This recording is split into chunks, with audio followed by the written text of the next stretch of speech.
यह अच्छा हुआ कि सुप्रीम कोर्ट ने उच्च न्यायालयों और न्यायाधिकरणों में वर्चुअल यानी आभासी सुनवाई बंद होने का संज्ञान लिया।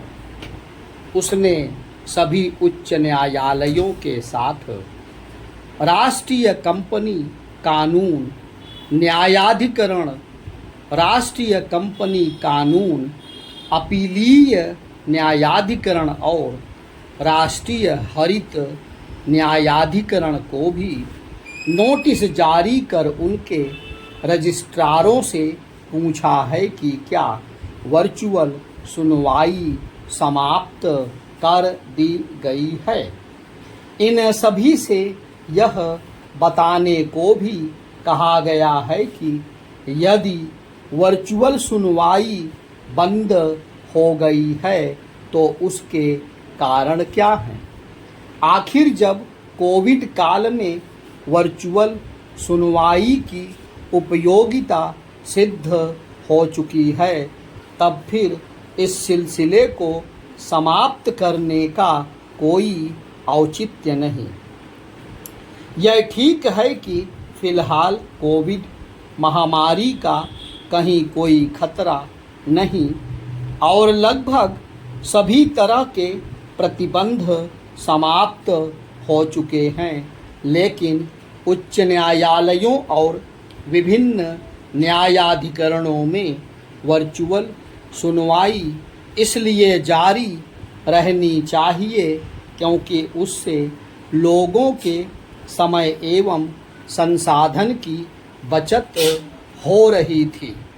तकनीक के उपयोग ने लोगों को यह विकल्प उपलब्ध कराया था कि वे चाहें तो न्यायालय के समक्ष स्वयं उपस्थित हों या फिर वर्चुअल रूप में अपने को प्रस्तुत करें।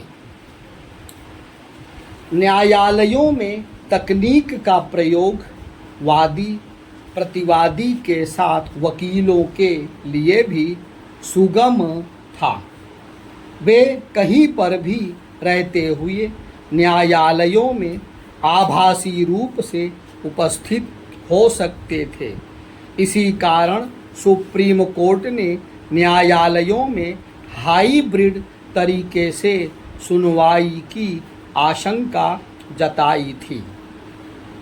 यह तरीका न केवल जारी रहना चाहिए बल्कि उसे बढ़ावा भी दिया जाना चाहिए ताकि निचली अदालतों में मुकदमे लड़ने वालों को भी उसका लाभ मिले। आवश्यक केवल यह नहीं है कि न्यायालय तकनीक का अधिकाधिक उपयोग करें, बल्कि यह भी है कि वे उन आवश्यक संसाधनों से लैस हों जिनसे मामलों का निस्तारण यथाशीघ्र हो सके।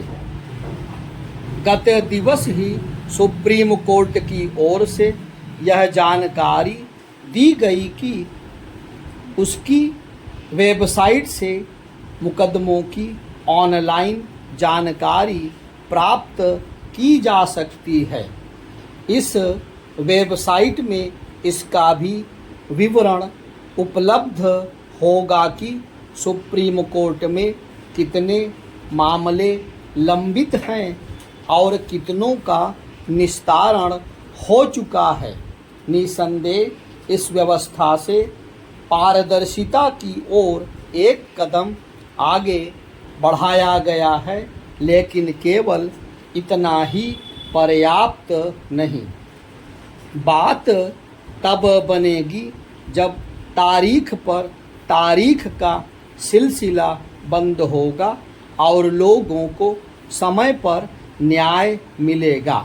इसके लिए निचली अदालतों से लेकर उच्चतर अदालतों में न्यायाधीशों की संख्या तो बढ़ानी ही होगी, उन कारणों का निवारण भी करना होगा जिनके चलते मामले लंबे खिंचते रहते हैं।